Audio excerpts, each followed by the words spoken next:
তাওয়াতে তেল গরম করে দিলাম। তারপরে এই তো একে একে সব মাছগুলো দিয়ে দিলাম, আর মাছগুলো দাদি ভাজছিল। তারপরে এই তো মাছগুলোকে ভাজা শেষে এখন উল্টিয়ে নিচ্ছে।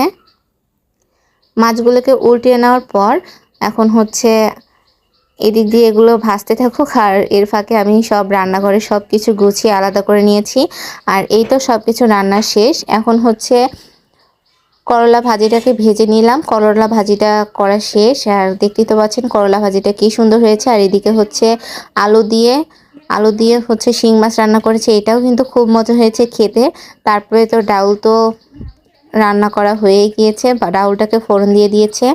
আর এখন দুপুরের খাবারটা খেয়ে নিব।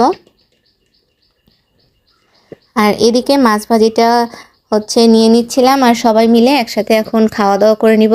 আর আমার ভিডিওটা যদি ভালো লেগে থাকে অবশ্যই লাইক, কমেন্ট এবং শেয়ার করে দেবেন। সবাই ভালো থাকবেন, সুস্থ থাকবেন। আল্লাহ হাফেজ বন্ধুরা।